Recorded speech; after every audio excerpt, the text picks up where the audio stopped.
The orphan girl awoke before the first light of dawn, the cold stone floor pressing against her knees.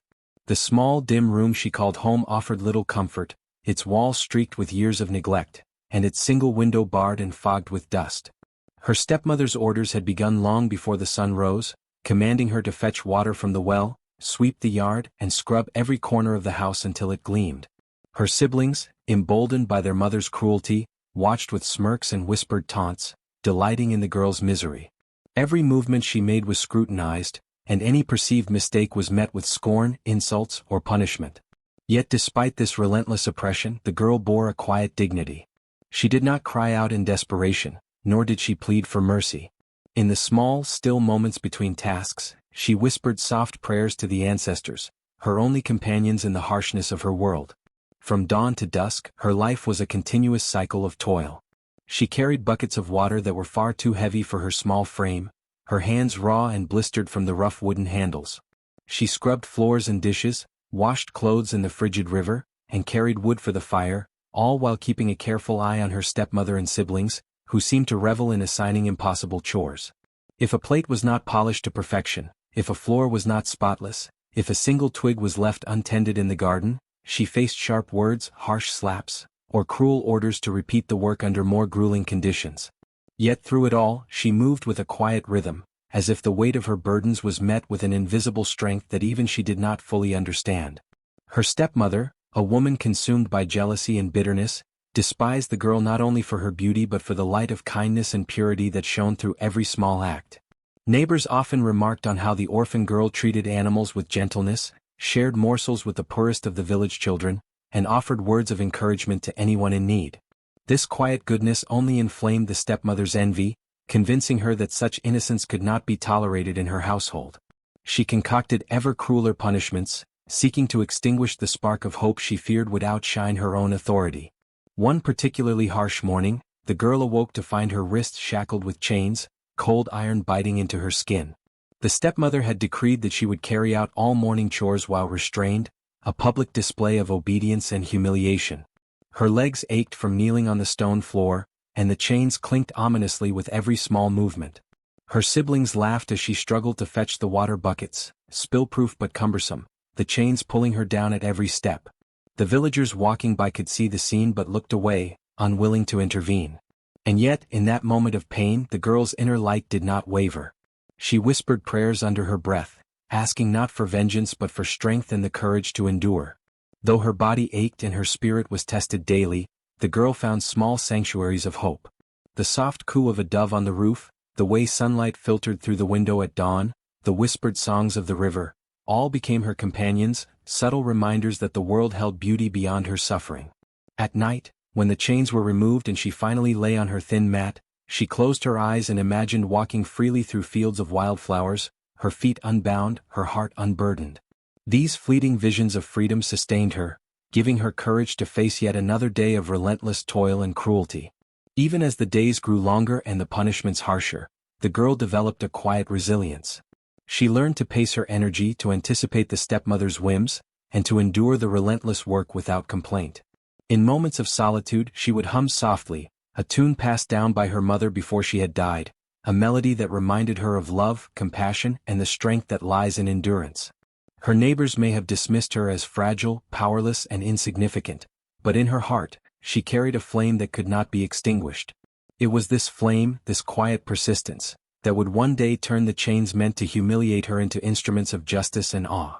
Her small acts of kindness and courage did not go entirely unnoticed. The village children, who sometimes followed her in secret, learned to value patience, bravery, and compassion by observing her endurance. They whispered stories of how she managed to smile even when her hands were blistered, how she tended to the smallest creatures in the yard, and how her prayers seemed to linger in the air like protective shadows. These tales spread slowly, quietly planting seeds of admiration and hope in hearts that had once thought cruelty invincible. Despite the weight of oppression, the girl's spirit remained untamed. She understood, even in her youth, that the chains of her body did not define the strength of her soul. Each day of suffering became a testament to her endurance. Each act of cruelty she endured became a silent lesson to all who would observe. And though the villagers may have avoided confronting the stepmother, the universe, or perhaps the ancestors, watched, keeping a record of injustice and preparing a day when balance would be restored. By the time night fell, and the girl lay exhausted on her thin mat, the fire of hope within her continued to burn. She whispered one last prayer for courage and protection, not for herself alone, but for all the innocent who suffered unseen. In that quiet moment, the first hints of the miraculous power that would one day free her from chains, and turn them upon the oppressors, stirred softly within her. Though the girl was small and bound in chains, her heart carried a strength beyond measure, the kind of strength that would one day rewrite the fate of her household and teach a lesson that the village, and generations to come, would never forget. Her story, though still in its early chapter, had begun. A story of suffering, yes, but also of quiet endurance, of hope that refuses to be crushed, and of a spirit that remained unbroken despite every lash, every task, and every moment of humiliation. She was the orphan girl, bound in chains, yet destined to become a symbol of resilience, divine justice, and the triumph of innocence over cruelty. The evening descended upon the village like a heavy, suffocating blanket, carrying with it an unnatural chill that seemed to seep into every corner of the orphan girl's small room. Her stepmother's voice, sharp and unyielding, echoed through the household, commanding her to prepare for the night's punishment. The girl's small hands trembled as she gathered the cold iron chains, feeling their weight and the cruel inevitability of what was to come. She had endured scalding chores, relentless insults, and endless labor, but tonight was different. The chains would not merely restrain her, they would seek to break her spirit entirely. Her stepmother and step-siblings watched with malicious anticipation, their eyes glinting with satisfaction as if they were spectators of a spectacle of torment. Once the chains were secured around her wrists and ankles, the girl was forced to kneel on the hard stone floor of the main hall. The chains bit into her skin, drawing faint lines of red, pressing into her joints, and locking her movements into a painful stillness. Her knees throbbed from the cold stone, her fingers ached from the tight iron, and her back protested with every slight shift she dared to make. The room, dimly lit by a single flickering lamp, cast shadows that seemed to stretch and twist around her, creating a cage of darkness far more confining than the iron chains themselves. The stepmother paced the room with deliberate steps, her eyes fixed on the girl with a mixture of fury and greed. Each time the girl's small frame quivered from exhaustion, the stepmother's hand struck down with precision, a reminder that even the slightest display of weakness would be met with renewed cruelty. The step-siblings, encouraged by their mother, jeered and mocked, making her ordeal public within the household's walls. Yet even as tears threatened to spill, the girl remained silent. Her lips pressed into a thin line, and her eyes, though weary, glimmered with something unspoken, a quiet, unwavering resilience that seemed almost imperceptible to her tormentors. Hours stretched like a river of stone. Every minute brought new waves of pain. The chains rubbed raw her skin, the kneeling position made her muscles scream, and the cold seeped into her bones. She counted the passing hours silently, marking the slow tick of time with each breath, each strange shift to alleviate the pressure on her knees. Her body begged for rest, her mind pleaded for mercy, but she found a strange rhythm in the suffering, a cadence that reminded her of the strength buried deep within. This endurance was not passive, it was an act of defiance, silent but potent, a force her stepmother could neither understand nor control. As the night deepened, an unusual stillness began to fill the room. The shadows seemed to pulse, stretching in ways that did not align with the flickering lamp. The chains clinked intermittently, not just from her movements, but as if responding to some hidden, unseen presence. The girl, exhausted but alert, sensed something shifting around her. It was a subtle, almost imperceptible vibration, a hum that resonated in her chest and limbs. She closed her eyes for a moment and felt a warmth blossom within her, a gentle, persistent heat that contrasted sharply with the biting cold of the chains. It was as though the suffering she endured was awakening a force larger than herself, a power that did not seek revenge but demanded justice in its own time. The stepmother, oblivious to the subtle signs of the supernatural, continued her ritual of cruelty. She circled the girl, checking the tightness of the chains, ensuring that the girl's knees remained pressed into the floor, and offering biting words meant to break her spirit. But each word, each strike, only seemed to awaken the girl's inner strength further. Her silent prayers, whispered under her breath, intertwined with the vibrations in the air, calling forth protection, resilience, and an unseen justice that would not be denied. The chains, heavy and unyielding, began to take on an almost symbolic role. They were no longer merely instruments of oppression. They became markers of endurance, of a spirit tested to its limits, and of a forthcoming reversal that would astonish all who witnessed it. Hours passed in the tense silence, broken only by the occasional clink of chains and the murmurs of the step-siblings, who were growing increasingly nervous at the strange occurrences around their victim. They noticed the subtle glow that sometimes traced the edges of the chains, the soft vibration that seemed to move in response to the girl's quiet heartbeat. Fear crept into their minds, though they dared not speak it aloud. The stepmother, too blinded by her desire to dominate, failed to recognize that the punishment was no longer merely physical. It was awakening something that would turn her cruelty against itself. By midnight, the girl's body was exhausted beyond comprehension, her knees raw, her arms stiff, her back aching from hours of kneeling. Yet her eyes shone with a quiet defiance, a spark that the iron could not extinguish. Within her, the suffering was beginning to transform, not into bitterness or hatred, but into something potent, unseen, and inexorable.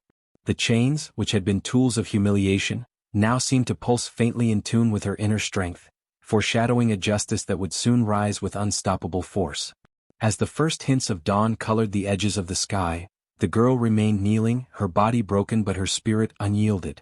The room felt charged with anticipation, a tension that went beyond human comprehension. The stepmother's cruelty, meticulously planned and executed, was about to meet the consequences she could neither foresee nor resist. In the silence, the girl whispered once more to the ancestors, invoking their guidance and protection. The night had been long, harsh, and unrelenting, but in the endurance of her suffering lay the seeds of an extraordinary reversal, a power born not of vengeance, but of the purity and resilience of her spirit. Though she appeared small, weak, and restrained, the orphan girl kneeling in chains carried within her a force far greater than the iron that bound her. The night's cruelty had awakened something ancient, something that watched, measured, and waited. The chains that confined her body would one day break free, but the lesson they carried, the unstoppable power of justice, the triumph of innocence, and the supernatural consequence of cruelty, had already begun to take root in the room, in the hearts of the onlookers, and in the very fabric of the village. And so, the girl endured, kneeling in chains, her body tormented but her spirit luminous. She was the embodiment of suffering transformed into strength, of oppression becoming the seed of a miracle, and of an innocent heart capable of awakening forces that no act of cruelty could ever contain.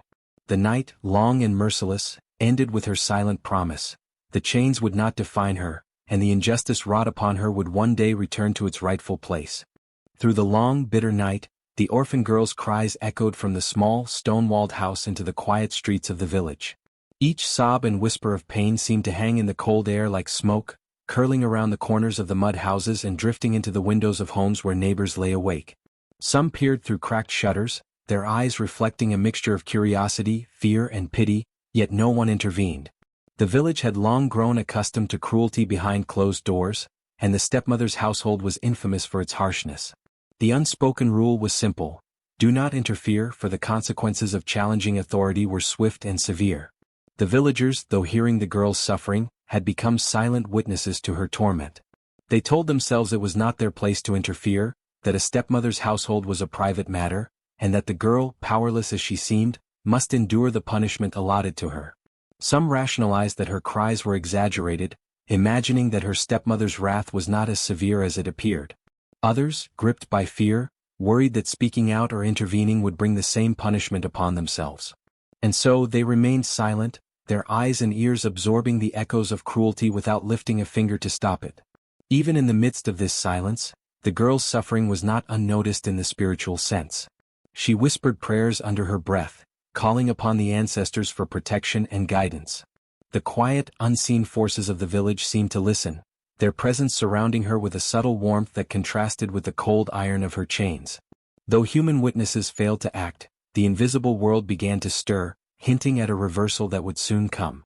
The girl's pain, witnessed silently by the community, was a quiet plea for justice that would not go unanswered. Inside the stepmother's home, the girl remained kneeling, every movement restricted by chains that dug painfully into her wrists and ankles. Her body ached, but she endured, aware that endurance was more than survival, it was a statement of resilience. The quiet acknowledgement of her suffering by those who observed, even without action, created a tension that felt almost alive in the village. It was as if the collective silence of the community, while complicit, also set the stage for the miraculous, for the day when cruelty would meet its match. The children of the village, often drawn to the edges of their windows, whispered to one another about what they saw. "She cries again," one would murmur. "Her chains clank in the night," another would reply. And yet, despite their fascination and sympathy, they were too young to intervene, too aware of the risk posed by defying the stepmother. Still, even their whispered attention mattered, for it carried the girl's story into the consciousness of the next generation, ensuring that the events of that night would not be forgotten. By dawn, the silent witnesses of the village had heard the entire ordeal. They had watched, or rather listened, while the stepmother enacted her cruelty. Though their silence allowed the girl to be chained and tormented, it also meant that when the miraculous reversal occurred, no one could claim ignorance. Every villager would soon bear witness to the consequences of inaction, and their previous silence would contrast sharply with the justice that unfolded. The atmosphere of quiet complicity made the forthcoming reversal even more striking, emphasizing that cruelty never goes unchecked and that even those who watch silently will see the scales of justice balance. In the cold light of morning, the girl remained kneeling, exhausted but resolute, surrounded by chains that would soon reveal their true purpose. The village, silent for so long, now teetered on the brink of witnessing a force far greater than fear or cruelty. The stage had been set. The orphan girl, powerless in appearance, would be the instrument through which justice, long overdue, was delivered. And the silent witnesses, whose inaction had allowed cruelty to thrive, would see firsthand that oppression carries its own reckoning, and that the innocent, though constrained, are never truly helpless. The night was heavy with silence, broken only by the occasional creak of the house settling and the distant hoot of an owl. The orphan girl knelt on the cold floor, her wrists and ankles shackled in chains that bit into her skin with relentless precision. She had endured countless nights of punishment, but tonight felt different. There was a subtle tension in the air, a vibration she could not explain. Her body ached, and her muscles trembled from the hours spent kneeling, yet her heart held a fragile ember of hope, as if something beyond the physical world had begun to stir. As she shifted slightly to relieve the pain in her knees, the chains around her wrists rattled softly. At first, she assumed it was her own movement, but soon the sound intensified, clinking rhythmically in the dim light. The iron seemed to vibrate with a life of its own, twisting and moving as if aware of her presence. Her pulse quickened, a mixture of fear and awe surging through her small body. The chains that had been instruments of humiliation and pain were now signaling something far beyond her understanding, a mysterious energy that refused to be ignored. She closed her eyes and whispered a quiet prayer, feeling the vibration travel up her arms and into her chest. The sensation was not painful, it was strangely comforting, as if the chains themselves were no longer enemies but messengers of a force she could neither see nor touch. In that instant, she sensed a presence guiding her, an unseen power that had watched her suffering, acknowledged her endurance, and was preparing to act on her behalf. The girl's breath came in shallow gasps as the realization settled within her. She was not alone. Something ancient, just, and powerful had taken notice of her pain. Outside, the night remained dark and still, but the house seemed to pulse with life. Shadows danced on the walls, cast by the flickering lamp, twisting and writhing in unnatural patterns. The stepmother and her children, asleep in their quarters, were oblivious to the subtle magic unfolding around them. Only the girl, kneeling and exhausted, could feel the strange warmth radiating through her, connecting her to a justice that was patient but inevitable. Each rattle of the chains was like a heartbeat, a signal that the balance of cruelty and innocence was about to shift. As the hours passed, the chains began to move more deliberately. They tightened and loosened rhythmically, as if testing her endurance, acknowledging her strength, and preparing for the night's ultimate revelation. The girl sensed that the chains were listening to her prayers, responding to her silent pleas, and aligning themselves with a force that demanded justice. Her fears slowly transformed into wonder, and then into quiet determination. She realized that her suffering had not been in vain, that even in the depths of humiliation and pain, there existed a power capable of reversing her fate and delivering a reckoning. By the early hours of the morning, the chains had settled into a subtle, almost imperceptible motion. They no longer felt heavy or oppressive. Instead, they seemed to hum with anticipation, ready to act when the time came. The girl's mind, though exhausted, was filled with a single, unshakable certainty. The chains would no longer serve as tools of cruelty. They had become instruments of justice, poised to turn the cruelty of her oppressors back upon themselves. As the first light of dawn crept into the room, she opened her eyes, exhausted but unwavering. The chains, once mere symbols of suffering, now vibrated with a mysterious energy, signaling that the unseen power had begun its work. The girl knelt silently, feeling the currents of justice and protection flow through her. She understood in that quiet moment that the suffering she had endured would soon transform, that the oppressor's tyranny would meet a force far greater than their own cruelty. Tonight had been the first night of miracles. The chains had shown signs of life, and the girl had sensed the guiding hand of a power beyond comprehension. Though her body remained shackled, her spirit was free, and the night whispered a promise. The injustices inflicted upon her would not go unanswered, and the coming day would bear witness to a justice as extraordinary as her endurance. The first signs of unease began subtly. The stepmother, sitting by the fire in the dim glow of her hearth, noticed a faint clinking sound echoing through the house. At first she dismissed it as the settling of old boards or the wind whistling through cracks in the roof. But the sound grew more persistent, a rhythmic clatter that seemed deliberate, purposeful, and impossible to ignore. She stiffened, her heart skipping a beat. The girl, she realized, was kneeling in her chains as usual, but the chains themselves seemed to move without guidance, rattling in a pattern that defied logic. A cold shiver ran down her spine, the first taste of fear mingling with the simmering anger in her chest. Her step-siblings, initially curious, soon noticed it too. Their laughter faded as the sound of the chains echoed across the stone floor, clinking and sliding in ways that no one had taught them to expect. Their eyes widened with confusion and dread. The girl remained kneeling, silent and still, her small form seemingly unaware of the turmoil her chains were now causing. Yet the truth was that the girl's spirit, strengthened by her suffering, was connected to forces beyond the household's comprehension. The chains were no longer mere tools of oppression. They had begun to take on a life of their own, responding to the purity, endurance, and prayers of the girl. The stepmother rose from her seat, her legs trembling slightly as she approached the girl. "Move," she commanded sharply, but the chains rattled in response, tightening in ways that caused her to step back instinctively. The small sounds, once innocuous, now carried an almost audible warning, as if the iron itself disapproved of her cruelty. She raised her voice, shouting at her children to restrain the girl further, but even their combined efforts could not command the chains to obey human will. Each clang and shift of the iron seemed to echo a message the stepmother could not yet understand.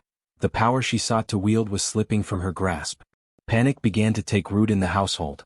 The stepmother's once calm authority faltered under the weight of inexplicable events.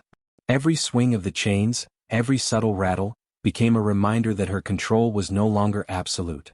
She clenched her fists, trying to muster courage, but the fear gnawed at her resolve. Her eyes darted around the room, searching for signs of trickery, for a hidden accomplice who might be causing this disturbance, but there was none. The girl knelt silently, chains humming with energy, and the stepmother realized that the source of her terror was not human but something far beyond her reckoning. Her step-siblings too felt the growing unease. The confidence with which they had tormented the girl during the day vanished entirely.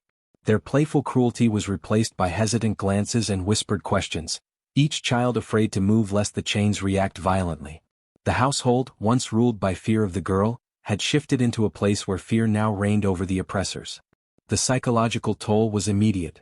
Sleeplessness, a sense of being watched, and a creeping dread that their carefully maintained hierarchy had begun to crumble. By midnight, the tension was nearly unbearable. The stepmother huddled in a corner, muttering threats that fell flat against the invisible force surrounding the girl. Her children trembled, unsure of how to act, their earlier bravado replaced by the chilling realization that the world they thought they controlled was unraveling before their eyes. The chains continued their mysterious movements, clinking and twisting with a deliberate rhythm that seemed to mark the impending justice. The household, once a place of cruelty and oppression, had become a stage for an inevitable reckoning. In those dark hours the oppressors learned a truth they could never ignore: cruelty breeds fear, and injustice sows the seeds of its own downfall. The chains that had been intended to bind and humiliate the girl now reminded them that the power of the innocent, reinforced by unseen forces, could never truly be restrained. Authority, confidence, and control faltered under the weight of the supernatural justice awakening around the girl, setting the stage for a reversal that none of them would survive unscathed. The morning after the night of strange events, whispers spread quickly through the village. Word traveled from neighbor to neighbor about the girl kneeling in chains, the clinking that seemed to have a life of its own, and the fear etched on the faces of her stepmother and siblings. By midday, a small procession of village elders, men and women known for their wisdom and authority, arrived at the household. They moved with measured steps, their faces somber, aware that they were about to confront something beyond ordinary understanding. The elders entered the home cautiously, their eyes scanning the room, taking in the sight of the girl still kneeling in her chains. The faint rattle of iron punctuated the air, an eerie rhythm that made several of the elders pause and exchange uneasy glances. Some shook their heads, whispering that it must be a trick of fear or imagination, the result of superstition and overactive minds. Others, however, felt a deep, gnawing apprehension, sensing that the girl's suffering had stirred forces beyond human comprehension, forces that might be divine in origin or perhaps ancestral in nature. The stepmother, feigning composure, attempted to explain the situation.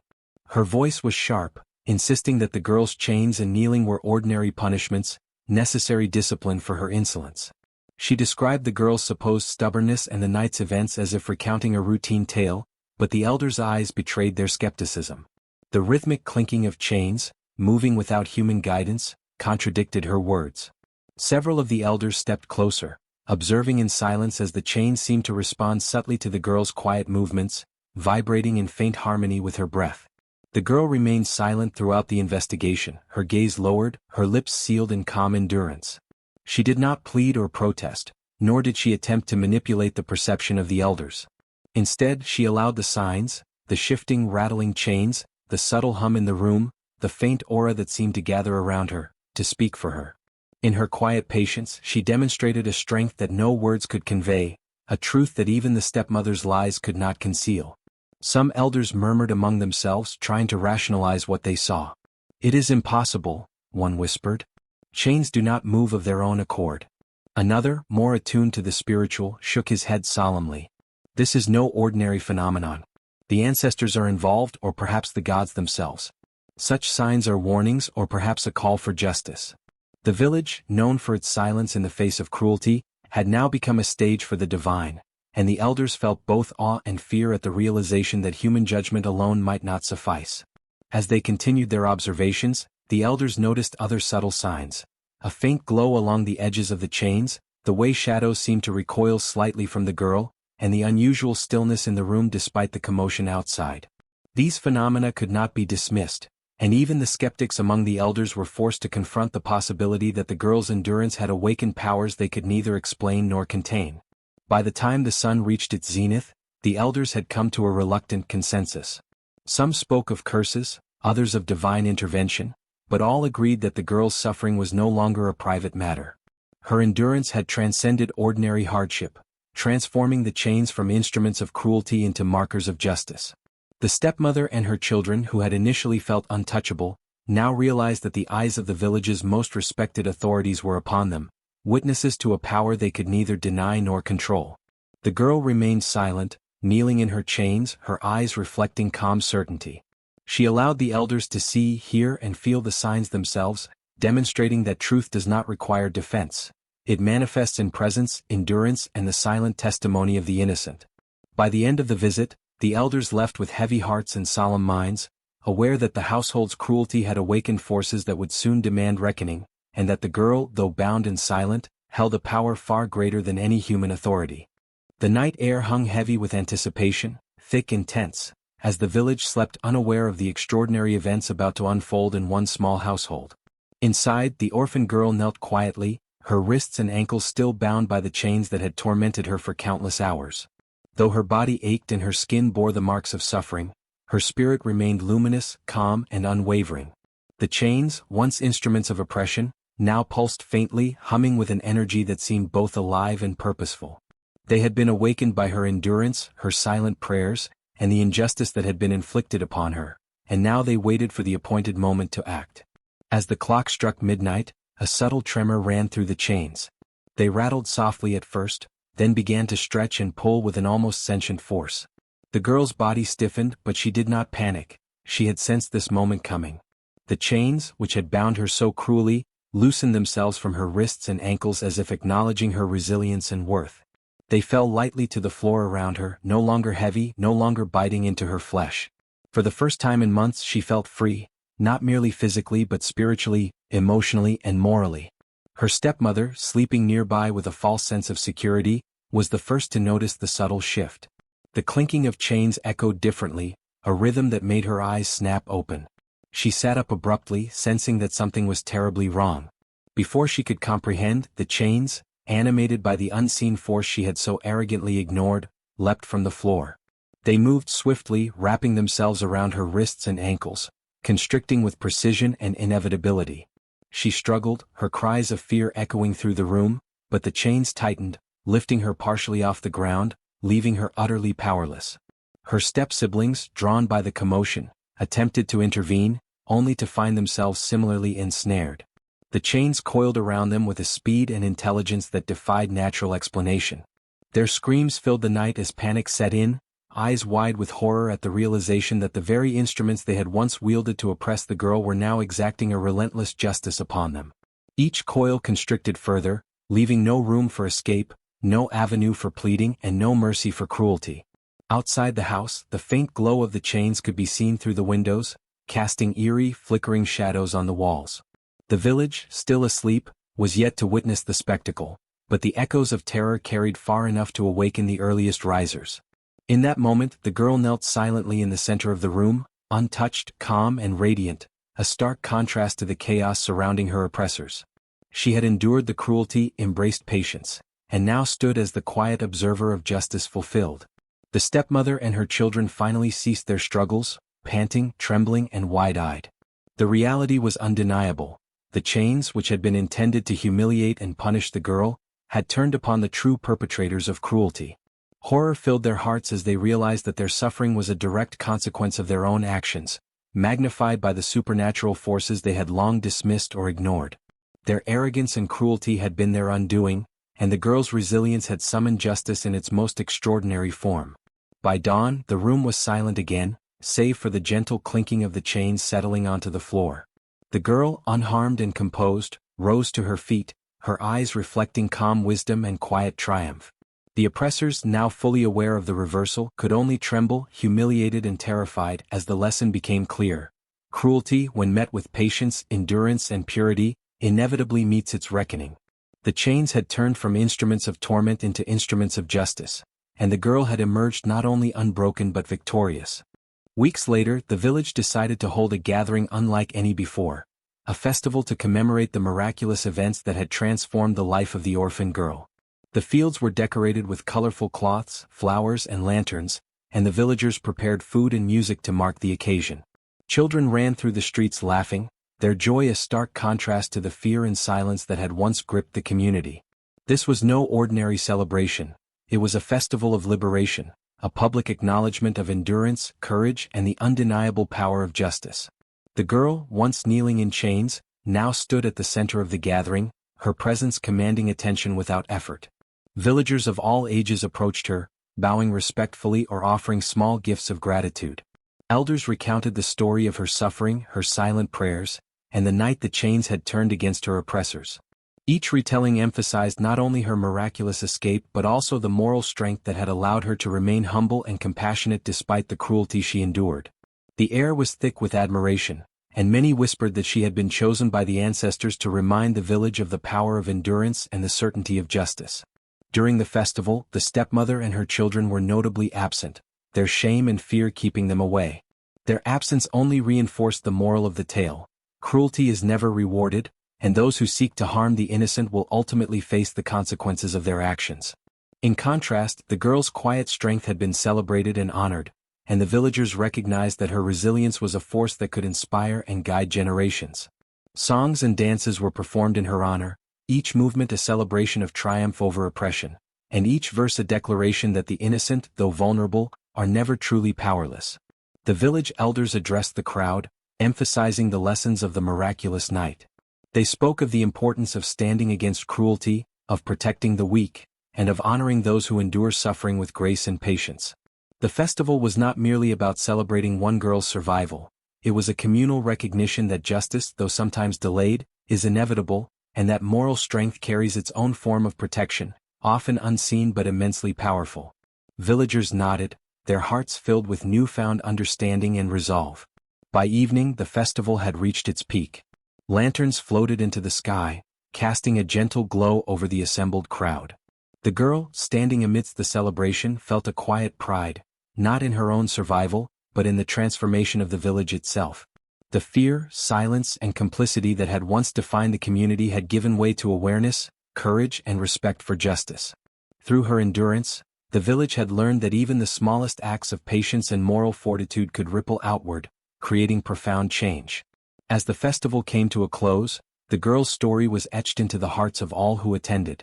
Songs, stories, and teachings would continue to circulate, ensuring that the lessons of resilience, justice, and the triumph of virtue would endure.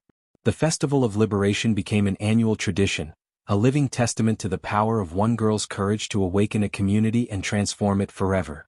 In the days following the miraculous events, the stepmother and her children found themselves engulfed in a whirlwind of shame and fear. The villagers, once silent witnesses to their cruelty, now openly shunned them.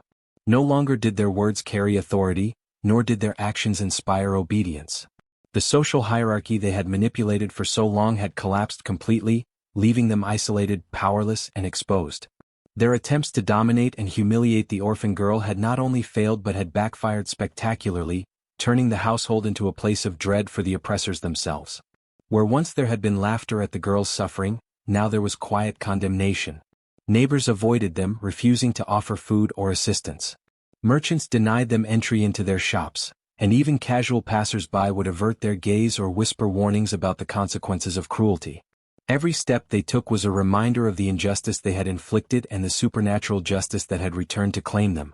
Their humiliation was not merely symbolic, it permeated every interaction, a daily torment more potent than any chains or lash could inflict. The stepmother, once proud and haughty, now paced her small home with trembling hands. She muttered threats and curses under her breath, but even her words lacked conviction. Fear had replaced confidence, and the madness that had begun to take root was fueled by her inability to control her own household, let alone the consequences of her actions. Her children mirrored her terror, their previous arrogance replaced by desperate anxiety. Sleep became impossible, and waking hours were spent in constant vigilance, yet the girl, free of chains and unbound by fear, moved through the village with calm dignity, a constant reminder of their failure. Their downfall was not limited to social shaming alone. Superstitions and whispered tales of the girl's miraculous endurance spread rapidly, creating a perception that the stepmother and her children were cursed. Every misfortune, a spilled pot, a broken tool, a sudden illness, was attributed to the wrath of justice or the lingering power of the girl's endurance. The oppressive household, once a source of fear for the girl, now became a spectacle of retribution, with each incident further eroding their reputation and instilling dread in their hearts. Madness began to creep into their minds as they struggled to reconcile their previous sense of control with the reality of their new impotence. The girl, whose chains had turned to instruments of justice, remained untouched, observing the unfolding chaos with quiet resolve. The very power they had sought to suppress had risen against them, and the village, once complicit in their silence, now bore witness to the complete reversal of fortune. The oppressors had become the oppressed, ensnared not by chains, but by the weight of their own cruelty and the collective recognition of justice. By the end of the week, it was clear, the stepmother and her children had been defeated not through violence or human intervention, but through the enduring strength and moral resilience of the girl. The punishment of the wicked was complete, irreversible, and evident for all to see, a lesson etched into the consciousness of the village that cruelty is never without consequence.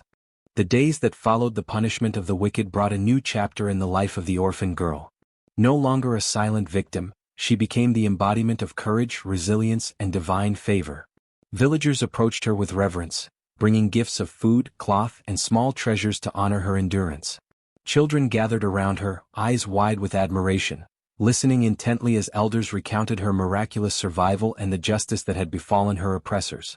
It was clear to all that she had become more than just a girl. She had become a symbol, a living testament to the power of virtue and the protection that the ancestors, or perhaps higher powers, bestowed upon the innocent. The elders formally recognized her, blessing her in front of the gathered villagers. They spoke of her patience, her unwavering spirit, and the extraordinary way the chains, once meant to harm, had turned into instruments of justice. These blessings were not mere words. They conferred a status that carried both respect and responsibility. She was seen as chosen, as someone whose presence and guidance could influence the moral compass of the village. Her rise in honor was not sudden, nor was it the result of prideful ambition. It was a recognition of her innate goodness and the way she had allowed divine or ancestral forces to manifest through her suffering. Gifts flowed to her home, each offering a token of admiration and recognition. Villagers presented handmade garments, baskets of grain and delicate trinkets, each act a sign of gratitude and respect. More importantly, they offered opportunities for her to speak, to guide, and to influence decisions that would protect others from cruelty. She accepted these responsibilities with humility, aware that her story had the power to inspire not only hope but also tangible change within the community. She did not seek power for herself. Rather, she sought to shield the vulnerable, to guide children away from danger, and to provide comfort to those who, like her once, had been silenced by fear. Her influence grew quietly but steadily. Villagers began consulting her on disputes, especially those involving mistreatment or injustice. Her counsel was valued for its fairness and its wisdom, drawn not from authority alone but from lived experience. People recognized that her insight came from a deep understanding of suffering and resilience, qualities that no book or teaching could impart. She became both a moral anchor and a symbol of divine protection, reminding the community that the weak, when guided by patience and virtue, could wield a power far greater than brute strength or cruelty. Through her rise in honor, the girl demonstrated that recognition is not simply about accolades or social status. It is about the way one's actions inspire courage, justice, and compassion in others. She had endured chains, humiliation, and suffering, yet she emerged not only unbroken but as a beacon for the entire village. Her rise in honor marked a profound shift. The community now revered moral strength and resilience above fear and cruelty, and her example ensured that future generations would remember the power of endurance, compassion, and divine justice. Long after the miraculous events, the tale of the orphan girl and the chains became a story told around firesides, in marketplaces, and beneath the shade of village trees. Parents would recount it to their children, warning them of the consequences of cruelty and teaching them the power of patience, endurance, and moral strength.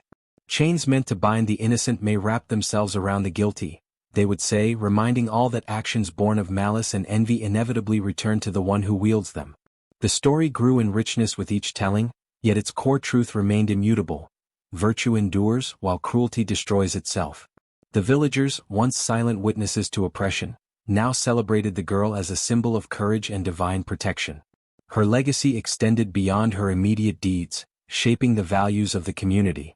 Children were inspired to speak up against injustice, and adults learned to respect and protect the vulnerable. Her endurance became a moral compass, teaching that even the smallest, weakest, or most oppressed among them could become a force for justice when guided by resilience and virtue. The girl's story reminded everyone that suffering, when borne with patience, could transform into power that the cruel could never comprehend or resist. Generations passed, yet the girl's tale never faded. Every telling reinforced the moral that cruelty, no matter how cunning or relentless, cannot stand against the steadfastness of innocence. The chains, which had once symbolized punishment, became a symbol of divine intervention and the inevitability of justice. Villagers understood that moral strength is a force that transcends physical limitations and social hierarchies, capable of influencing both the natural and supernatural worlds. In time, the girl's story became immortal. She was remembered not for the suffering she endured, but for the courage, compassion, and moral fortitude she displayed. The legacy of her experience, the chains that once bound her but ultimately delivered justice, served as a timeless lesson. The wicked may plot and harm, but virtue, patience, and resilience remain untouchable. Through her story, the village and its descendants learned that the triumph of innocence is certain, and that divine justice, though sometimes unseen, always prevails. Her legend lived on, an eternal reminder of courage, justice, and the power of a pure heart against cruelty.